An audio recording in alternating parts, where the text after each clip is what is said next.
In the rugged, sun-drenched hills of Thessaly, where myth and history tend to bleed into one another, there once stood a small stone convent. For centuries, its walls had absorbed the murmur of prayer and the quiet footsteps of women who had renounced the world.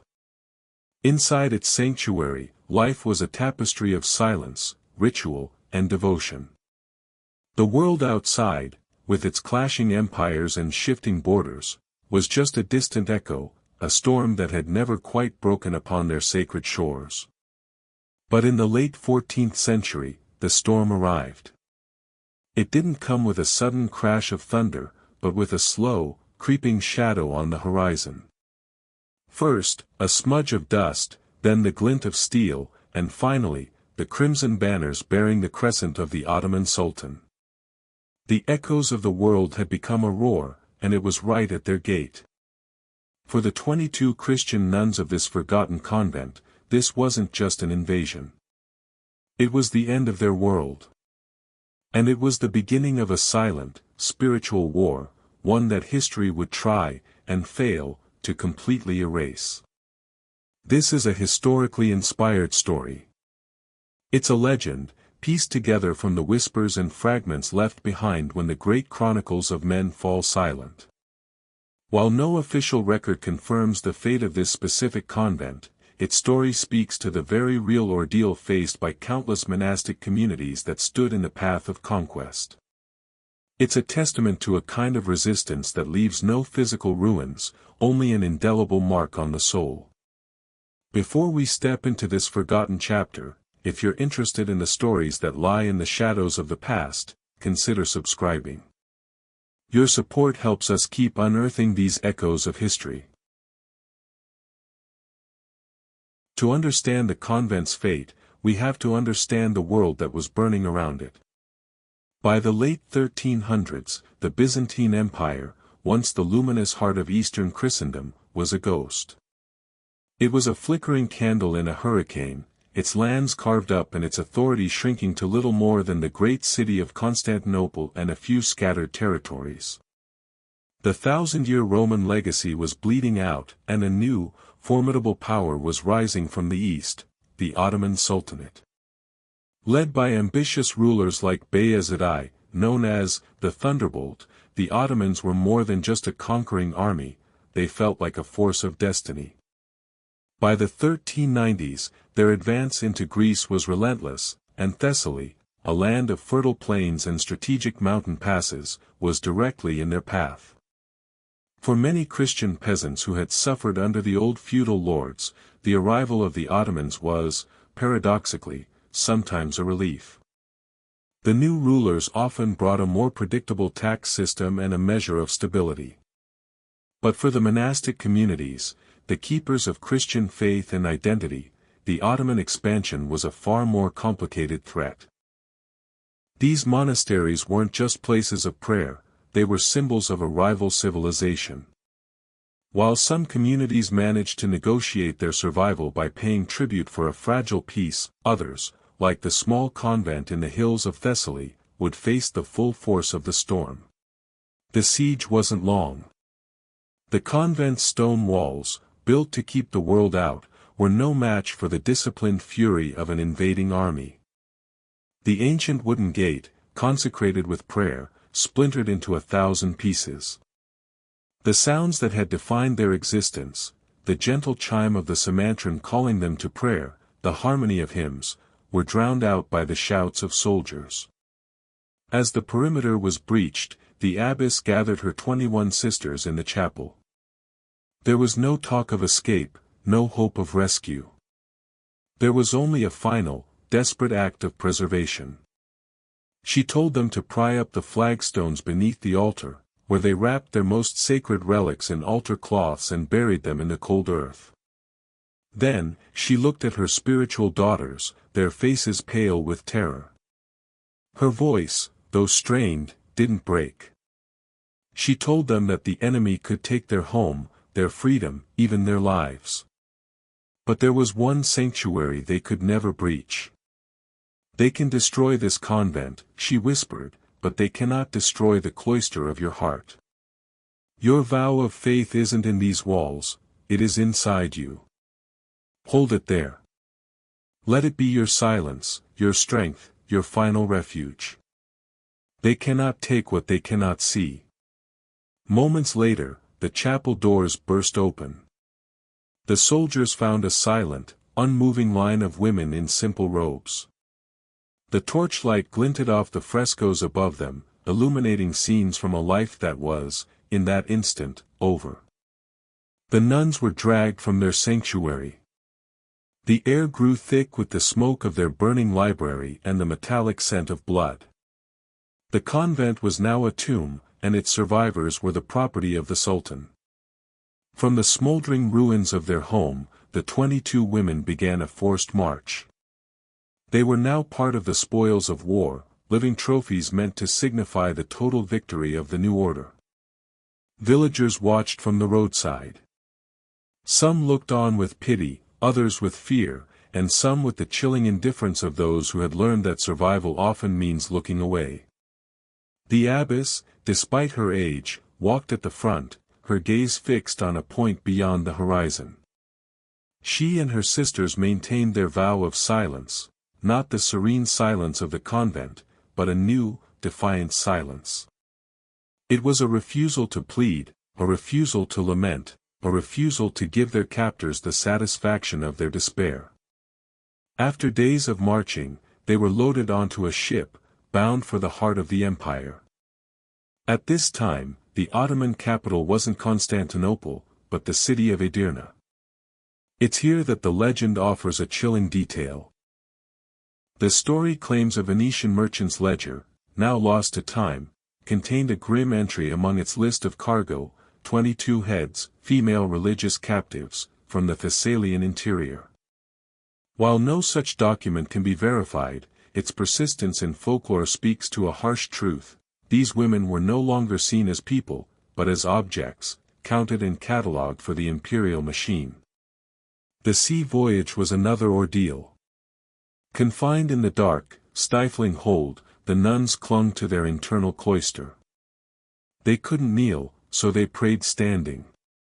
They couldn't chant, so they recited psalms in the fortress of their minds. When they finally disembarked and were marched to Edirne, the city was an overwhelming metropolis, the capital of an empire at the height of its confidence. The nuns, in their tattered robes, were paraded through the streets, a living testament to the Sultan's reach, a piece of political theater designed to show that all faiths would ultimately bow to Ottoman power. Their final destination was the heart of the empire, the Sultan's sprawling palace complex in Edirne. Here, in the epicenter of worldly power, the nuns faced their ultimate test. The story, as it's told, brings them before the Grand Vizier himself. Now, this specific encounter isn't documented, but it represents a bureaucratic policy that sealed the fate of thousands of captives. Standing before the vizier, the offer was made through a translator. It was presented not as cruelty, but as mercy. They could renounce their faith, accept Islam, and be given a new life with protection and status within the palace. Their past would be erased. The alternative was also made clear. Refuse, and they would still serve the palace, but in oblivion. They'd be sent to the deepest, most forgotten parts of the complex, the kitchens, the laundries, to live and die in anonymity. Their names struck from any record. It was a choice: physical survival through spiritual death, or spiritual survival through physical oblivion. The abbess, speaking for them all, gave her reply. She simply and quietly reaffirmed their faith, explaining that their vows were eternal. They would serve as commanded, but their souls belonged to Christ. One of the younger nuns, her voice trembling but clear, repeated the sentiment in broken Greek: "Our bodies are here, but our souls are not yours to take." The legend tells us that two of the youngest nuns, broken by the ordeal, eventually accepted the offer. They were taken away, given new names, and disappeared into the vast household. For the remaining 20, the vizier's sentence was enacted. They were led away from the light and down into the belly of the beast. Their new world was a labyrinth of stone corridors, steamy laundries, and vast, smoky kitchens. It was a world of perpetual twilight, but it was here, in the darkness and the drudgery, that their silent war truly began. Led by the unwavering abbess, they transformed their servitude into a new kind of monastery. Forbidden from practicing their religion openly, they practiced it in secret. Their vow of silence became a weapon, preserving their energy for what truly mattered. They used the sounds of the palace as the new bells for their holy offices. The first Islamic call to prayer before dawn became their call for morning prayer. They would pause, their heads bowed for a fleeting moment, silently forming the ancient words. They marked their sacred day by the rhythm of a faith that was not their own, a subtle but profound act of spiritual resistance. Their defiance was in tiny, invisible acts. A nun scrubbing a floor might trace the sign of the cross in the water before wiping it away. Another, kneading dough, might press the shape of a fish, an ancient Christian symbol, into the underside of a loaf. In the dust of forgotten storerooms, they would trace verses from the Psalms, words that would vanish with the next gust of wind but had, for a moment, sanctified the space. This was a war of memory against an empire of forgetting. The abbess, growing frail, would gather them in the dead of night in the darkest corners of the laundry, the steam providing a cloak of invisibility. There, she would have them recite the names of the saints, the stories from the Gospels, and the names of the sisters who were lost. She was fighting the slow erasure of their very identity. The psychological toll was immense, yet the silent community became harder, their faith more concentrated, like tempered steel. By the first spring after their capture, legend says only 11 of the original 22 had survived the harsh winter. Whispers began to circulate among the other servants, strange rumors of faint singing from the deepest service tunnels, of women who never spoke but seemed to communicate without words. They had become a quiet mystery in the palace's rigidly ordered world. Eventually, their names were literally erased. As the last one passed away, a scribe would have simply drawn a line through the entry for the Thessalian captives. In the cold language of the empire, they were officially gone. Forgotten. And this is where the story transcends history and becomes pure legend. The archives are silent, but the story is not. It whispers of a discovery made centuries later, during renovations in the foundations of an old palace in Edirne. While there is no official archaeological report of this, the tale provides a powerful ending to the nuns' silent war. On the damp stone wall of a dark, sealed-off chamber, the story says they found a series of faint carvings, scratched with a sharp stone.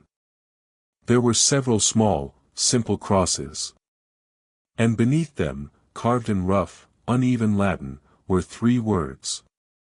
In tenebris lucet. In darkness, it shines.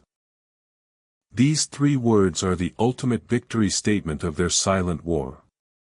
A message in a bottle, a final, defiant testament from a community that refused to be extinguished. It was a declaration that even here, in the deepest dark, in the heart of the empire that had tried to erase them, their light had endured. It was a whisper that had waited centuries to be heard. History is usually written by the victors, a grand narrative of kings, sultans, and empires told in stone monuments. But history is also found in the silences, in the gaps between the records, and in the stories that are whispered rather than proclaimed. The story of the nuns of Thessaly, whether a precise historical account or a legend forged from suffering, is one of those stories. It reminds us that resistance isn't always a clash of armies. Sometimes, it's the quiet, stubborn refusal to be erased. It's the scratching of a cross on a dungeon wall. It's the silent recitation of a prayer in the heart of an enemy's fortress. It is the profound courage to hold on to a flicker of light when surrounded by an overwhelming darkness.